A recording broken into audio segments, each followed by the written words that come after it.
Halo, selamat datang di Ngonten, ngobrol tentang entrepreneur. Di sini di Ngonten kali ini aku Syifa yang akan menemani konten kali ini, dan di Ngonten kali ini kita bakal ada narasumber yang udah kita undang di jauh-jauh hari untuk bisa bergabung di konten kali ini. Dan mungkin sebelum kita undang narasumber kita pada kali ini nih, kita bisa lihat dulu video berikut ini.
Oke ya teman-teman, tadi itu tayangan cuplikan dari bisnis narasumber kita kali ini. Nah, mungkin dari teman-teman penonton kali ini udah pada bayar, oh narasumbernya ini, jadi teman-teman udah ada yang tahu. Tapi mungkin teman-teman yang belum tahu, langsung aja kali ya kita langsung undang narasumber kita pada hari ini, Mas Vaneo atau Mas Juple.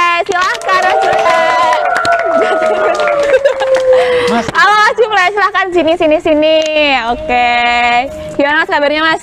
Baik sekali. Aman. Sangat indah, Mbak. Sangat indah. Iya. Gimana ini sehari-hari baru sibuk apa berarti ini? Tak minum dulu ya, Mbak? Iya, silakan ini enggak jadi tempe ini nanti lama-lama.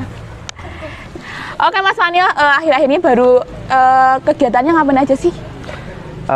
Apa ya, kegiatan kalau pagi tanam cabai, ngurusin cabai, terus kadang-kadang kalau siang juga ke Pakcong, ke Klaten. Terus kalau sore kuliah, kan kewajiban utama tetap kuliah. Iya, kewajiban utama tetap kuliah. Dan mungkin berarti disambil kuliah sama usaha ya Mas. Yeah. Ya nanti di konten kali ini kita bersamai sama Mas Vaneo untuk kita ngobrol-ngobrol mengenai kisah perjalanan dari seorang Mas Vaneo sendiri. Gila, keren banget gak sih?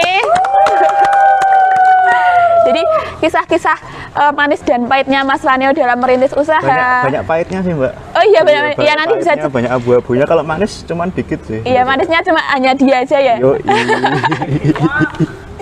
Gitu. Oke, mungkin langsung aja Mas Vaneo. Kalau untuk Mas Vaneo kan berarti usahanya ada bawang ya?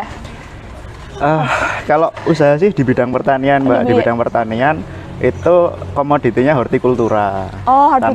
Tanam-tanaman hortikultura. Lah itu fokusnya di cabai. Oh, di cabai. Di cabai ada dua jenis cabai. Cabai yang pertama jenis ori, yang kedua TM99. Oh, TM99. Yeah. Jadi kalau dulu tuh Mas Vaneo itu merintis untuk pengen jadi usaha bergerak, pengen untuk pertanian nih. Awalnya tuh motivasinya tuh dari mana sih? Motivasinya berasal dari balas dendam, Mbak. Oh, balas dendam. Iya. Berawal dari balas dendam ya berarti ya? Berawal dari putus cinta sebenarnya. Beneran ini Mas? Iya. Jadi kalau putus cinta itu kan cidro ya, sakit hati gitu. Lah lebih sakit lagi kalau si mantan itu punya cowok yang lebih berhasil dari aku gitu. Jadi motivasi terbesarnya itu gimana caranya buat mantan itu menyesal. Oh gitu. Jadi kisah di balik usahanya adalah balas dendam. Jadi teman-teman kalau ada ketolak sama pacarnya itu bisa, ini namanya balas dendam yang bermanfaat ya Mas? Bisa dijadikan motivasi. Motivasi hidup. Kan udah nelongso ya, udah cidro, udah sakit hati. Terus gimana? Ketambahan si mantan punya cowok yang lebih hebat dari kita kan, wah ini rasanya rasanya langsung gitu. Nelongso gitu. Jadi gimana caranya buat si mantan tuh menyesal, habis itu kenapa kok mutusin aku gitu kan, ada rasa sesal, ada rasa nggak enak Iya. gitu. Kalau motivasi awal dari situ sih emang. Oh, terus sekarang mantannya alhamdulillah udah menyesal ya, buat mantannya Mas Faneo sekarang udah menyesal karena udah mantap dengan Mas Faneo, ya nggak Mas? Iya, iya. Iya gitu. Nah selanjutnya Mas Faneo ini kan tadi Mas Faneo juga kalau pagi itu ada nanam cabai, terus juga ada mana, terus ada kuliah juga. Nah itu cara bagi waktunya gimana sih? Mungkin dari teman-teman juga bingung, apa nggak capek banget sih bagi-bagi waktunya? Kalau bagi waktu di bidang pertanian itu sebenarnya nggak terlalu susah ya, kan sibuknya itu cuman di saat pratanam. Oh. Saat pratanam sama pas tanam aja. Kalau misalnya pas di siklus bagian perawatan, habis itu di siklus panen tuh mah justru banyak waktu selanya gitu loh. Oh berarti tapi kalau untuk kayak perawatan sehari-harinya itu nanti gimana Mas biasanya? Kalau perawatan sih ada tenaga, emang ada tenaga. Cuman kalau di pertanian itu kan main feeling ya Mbak. Jadi kayak gimana nih main perasaan ya main berarti perasaan ya? gitu loh. Jadi dia itu kan nggak bisa ngomong nih, si dia kan nggak bisa ngomong. Jadi kayak kita melihara kucing. Iya toh, Mbak Iya, Siva punya kucing nggak nih? Iya, aku juga melihara kucing, kayak perlu perasaan juga. Dia nggak ngomong, cuman si kucing tahu kalau Mbak Siva tahu kalau si kucing itu kan lapar. Nah sama juga kayak di cabai. Oh ini cabai ini butuh nitrogennya kurang nih, atau kaliumnya kurang, atau fosfatnya yang kurang. Nah itu kita mainnya di feeling sama perasaan. Oh jadi benar-benar harus diperhatiin. Berarti nggak cuma perasaan dia aja yang dijaga, tapi perasaan cabai pun juga harus dijaga ya. Betul sekali. Gitu. Nah Mas Faneo kalau mengenai usaha nih Mas, itu kalau dari Mas Faneo itu ada nggak sih ya ini ibaratnya kalau usaha kan ada naik turunnya gitu ya Mas. Kalau dari Mas Faneo itu gimana perjalanannya dari dulu sampai sekarang itu gimana? Perjalanan sih awal mula modal awal itu dari Grab Mbak. Jadi lulus SMA saya tahun 2018 ke Grab dulu. Dari ojol. Lah dari ojol itu sempat juga kuliah dulu di Sarjana Wiyata Taman Siswa UST. Jurusannya agrotek. Oh iya. Lah cuman 2 bulan nih di sana, 2 bulan pengen kerja. Akhirnya aku fokus di ojol. Nah dulu mangkalnya kan di Bandara Dwi Sucipto. Di Bandara Dwi Sucipto sering ada yang bilang kalau wisata-wisata di Jogja itu yang menarik apa gitu, ada penumpang yang bilang gitu kan. Nah, terus di sini saya membaca peluang di tour dan travel. Jadi dari ojol saya ke tour travel. Nah nyambi kan tour travel sama ojol kan. Nah di situ sempat kepikiran kan banyak penumpang yang mahasiswa gitu.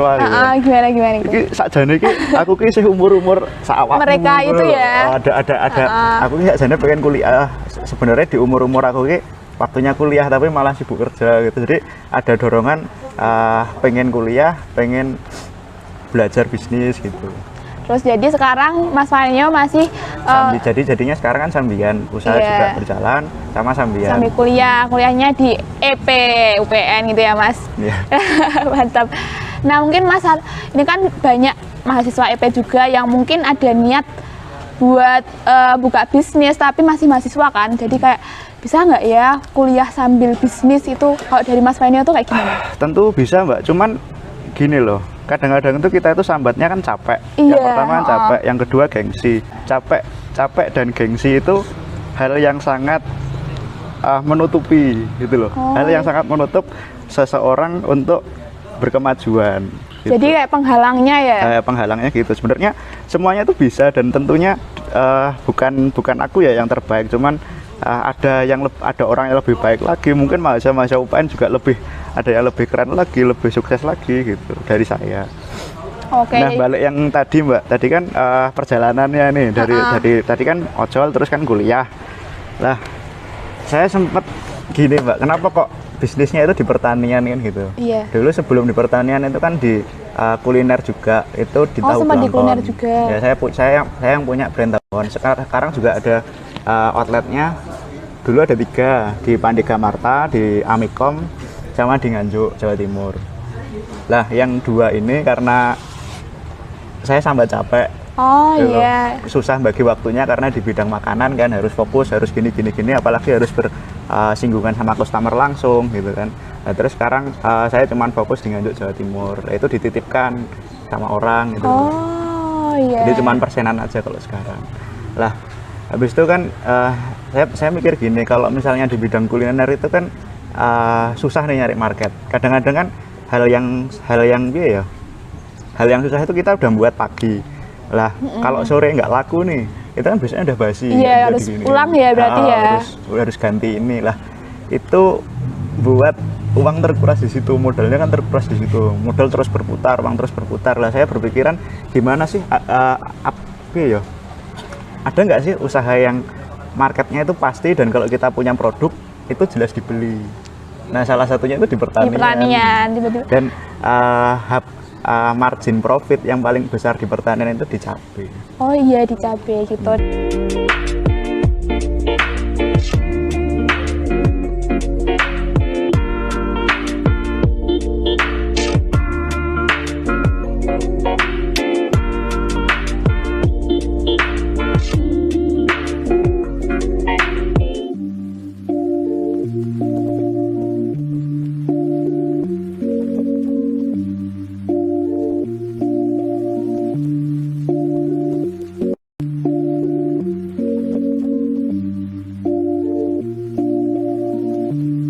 Nah, kalau untuk Mas Panio kan ada cabai, terus dan ada produk-produk hasil tani yang lainnya nih Mas. Nah itu sekarang udah pemasarannya udah sampai mana aja sih?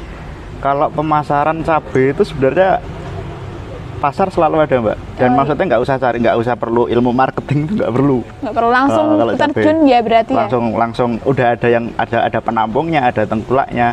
Lah cuman yang di satunya di bidang step awal produksi pakan itu saya difokus di sapi.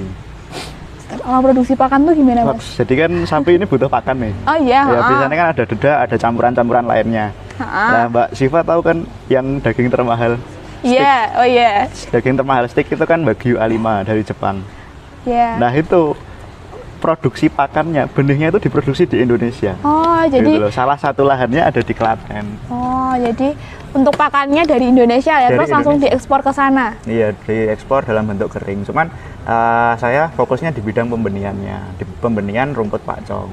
Oh gitu. Kalau ekspor yang dari pakan sapi Wagyu ya berarti ya. Nah itu dari Mas Panio kok bisa ekspor itu step-stepnya gimana sih Mas? Mungkin dari teman-teman ada yang tertarik nih untuk juga mengikuti, atau ada tips gak sih buat cara kayak gitu? Tipsnya jangan malu untuk ngobrol sama orang tua. Oh, kadang-kadang tuh ini wah petani ki reget ki, gitu. Wah wong bakul sapi ki. Kadang-kadang tuh orang-orang kayak gitu tuh malah dia punya peluang, Mas iki lho sakjane pakan sapi yang paling apik iki. Misalnya gitu. Lah, besoknya ada yang tanya, misal ada info butuh rumput pakcong atau butuh rumput kolonjono atau butuh rumput odot. Nah, kita udah ada satu sumber nih, misal kan sebelumnya udah ngobrol kalau pakan sapi terbaik itu. Nah, kita riset sendiri itu. Riset, tanya-tanya sendiri gimana, habis itu cari kontraknya siapa yang pelaku ekspornya, lah kita yang nanemin gitu. Berarti kuncinya adalah kita tuh harus tetap belajar ya, mungkin belajarnya juga dari bisa dari saudara atau tetangga yang mungkin bisa yang ahli di bidangnya kayak gitu teman-teman. Nah Mas Juplek, nah ini kan kalau dari Mas Juplek itu nanti pertanian yang tadi ada misal kondisi cuaca yang nggak menentu, tadi kan juga bakal mengaruh ke bibitnya dan pemasarannya juga. Nah itu bakal cara menangani rugi untungnya gimana sih kalau dari Mas Juplek? Rugi untung ya, sebenarnya cabai itu bisa di sistem pakai sistemnya ULC namanya. ULC itu singkatan ultra low cost. Oh itu gimana itu? Ultra low cost itu yang pencetusnya Mr. Jadam itu dari Korea, dari institutnya Korea Natural Farming. Jadi saya pakai konsep itu, tak bawa ke lahan saya di Sampisari ada. Itu HPP-nya satu batangnya cuma Rp2.200 termasuk operasional. Oh, udah termasuk. Padahal dari satu batang cabai itu bisa menghasilkan 0,6 kilo dalam satu siklus, gitu loh. Lah misal nih harga normal kan 40.000, 0,6 nya berapa? 24.000 kan. Lah berarti 24.000 dikurangi 2.200 berarti berapa? 21.000 Rp200. Iya betul. Nah itu berarti kan margin profit selama satu siklus cabai itu 7 bulan Mbak. Gitu loh, dalam dari penanaman ya berarti ya. Berarti kan bisa dihitung nih dalam 7 bulan dari pohon cabai satu batang yang saya dapat untung 21.200 dalam keadaan normal. Itu dalam itu satu normal. batang. Lah di Sambisari itu ada 3.600 batang. Nah itu udah tinggal kaliin sendiri ya teman-teman ya. Ya. Kayak gitu. Oke Mas Juble, kalau di penanaman cabai itu misal dalam lahan 1000 meter itu nanti bisa untung berapa sih kira-kira nih, bisa di-spill sama teman-teman semuanya? Aduh, agak susah ya Mbak itu. Agak susah gitu. Tergantung musim atau Ya, gimana kalau nih? dulu yang segini aja kan kemarin habis oper kontrak nih 2 bulan yang lalu pas Iya. habis angkatan 2019 KR lah, setelah 2 hari dari itu saya oper kontrak. Itu saya tanam cabai udah 2 tahun. Udah 2 tahun lah. Duit yang saya dapat dari cabai itu langsung saya deposito. Oh. Nah, saya manage uang tuh gini Mbak. Misal dari satu hari panen cabai dapat sekitar 1.975.000 gitu ya. 1.975.000. Lah yang saya buat sehari-hari itu cuma 75.000-nya. Jadi dua digit di belakang itu yang saya buat sehari-hari, buat operasional, buat layanan, buat beli rokok, buat main. Lah yang 2 angka digit di depan itu ditabung ke deposito. Lah selama 2 tahun untuk lahan 7.000 meter itu bisa dibilang bisa untuk beli 1 kapling tanah plus dibangun rumahnya. Waduh. Tepuk tangan dulu dong semuanya. Gitu teman-teman. Berarti juga lumayan ya, tapi ya itu Kadang-kadang kan wah pertanian nih gak enak batine Iya. ngono. Wah apa reget iki cah-cah nom kok ngene. Saya cuma 2 tahun, Mbak. ya, tapi Itu- emang itu hasil dari kerja keras juga Iya, sih. iya. Gitu teman-teman. Nah tadi juga ini tadi ngobrol-ngobrol nih tentang Mas Faneo yang udah ngobrol mengenai usahanya di bidang pertanian, juga tadi juga ada di nge-grab dan ada di kuliner juga ya Mas dulu ya. Ya. Gitu. Jadi ternyata udah banyak banget pengalaman Mas Faneo dalam bidang wirausaha. Mungkin sekali lagi aku mau ngucapin makasih buat Mas Faneo yang udah datang ke sini. Mungkin kata-kata terakhir nih Mas. Waduh, kata-kata terakhir. Maksudnya kata-kata terakhir. buat teman-teman nih yang iya. mau merintis usaha, anak kuliah yang mau merintis usaha, buat closingan ada nggak sih buat teman-teman Buat semuanya? teman-teman semuanya, buat teman-teman, bukan teman-teman sih, sebenarnya keluarga UPN Veteran Yogyakarta. Saya nganggapnya bukan teman lagi tapi keluarga. Keluarga. Wah, lebih utamanya lagi keluarga Himasepa. Iya. Itu gini, lebih baik menjadi kepala ayam daripada ekor naga. Gimana tuh? Iya. Lebih baik punya usaha sendiri walaupun kecil, maksudnya jualan tahu lah, jualan kentang apa jualan apa, daripada ekor naga, daripada cuma jadi buruh gitu. Itu Karena jadi usaha itu yo bebas gitu loh, kita mau bangun jam 9, mau bangun jam 10, males ning sawah misalnya main pengennya PS-an, PS-an wae gitu. Jadi luas gitu loh. Iya, fleksibel ya. Kalau lugas. Gitu. Oke.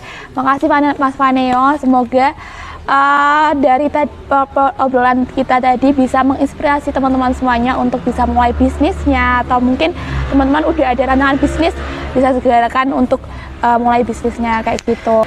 Oke, baik teman-teman semuanya, cukup sekian konten pada kali ini ya. Semoga di konten kali ini bisa dapat menambah wawasan teman-teman semuanya dalam meraih bisnisnya, merancang bisnisnya, dan sayang sekali konten kali ini udah berakhir, tapi jangan lupa karena besok kita juga akan ada konten ngobrol tentang entrepreneur lagi #3 ya.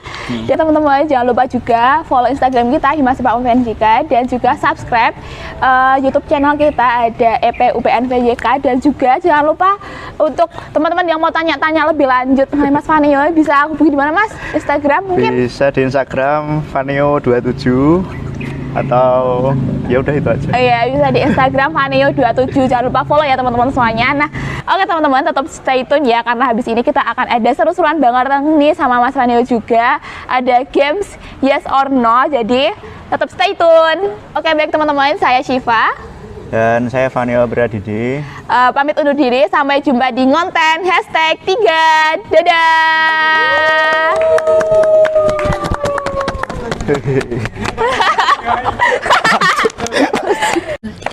Oke, kali ini kita udah ada di sesi games, namanya game Yes or No. Oke, dari Mas Fane udah siap belum? Siap dong. Siap ya. Yoi. Oke, pertanyaan yang pertama nih. Pernah nggak jahilin temen sampai nangis? Sering. Sering. Oke. Terus ada lagi nih. Bangga nggak kuliah di UPN Veteran Yogyakarta? Bersyukur. Bersyukur. Bangga? Ya, bisa dibilang bangga. Oke. Terus yang ketiga. Pernah pengen nikah nggak? Aduh, sekarang pengen nikah, Mbak. Oh, sekarang pengen nikah. Sama siapa tuh? Udah ada calonnya belum? Aduh, ini masih mencari. Oh, jadi buat teman-teman yang mau mungkin bisa langsung ya hubungin Mas Faneo. Terus yang keempat, pernah nggak dihukum sama dosen? Pernah, Bu Budi. Pernah ya? Waduh, agak sebut merek ya. Oh, yang ketiga, pernah nggak nangis gara-gara kuliah? Belum pernah. Janganlah. Belum pernah ya? Belum. Oke, yang keenam nih, kuliah buat cari pacar atau buat cari ilmu? Buat cari istri. Oh, langsung istri. Oke, boleh. Yang ketujuh, suka nggak baca buku? Nggak suka. Nggak suka. banget. Lebih suka ngapain? Lebih suka ngobrol. Oh, lebih suka ngobrol. Oke, interaktif ya. Pertanyaan selanjutnya, suka nongki nggak? Tiap malam, Mbak. Tiap malam nongki. Aduh, banyak juga duitnya nih. Di pos ronda tapi. Nongki di pos ronda bermanfaat, bagus. Terus, pernah nggak ngerasa salah jurusan? Enggak. Nggak pernah. Enggak pernah. Oke, bagus deh. Terus yang terakhir nih, pernah kabur dari rumah nggak? Jadi keluar nggak bilang-bilang gitu? Sering, Mbak. Sering. Dicariin nggak tuh biasanya? Udah biasa, jadi udah sering dimarahin, jadi ibu udah lueh-lueh lah. Oke, itu udah pertanyaan semuanya. Makasih Mas Fanio.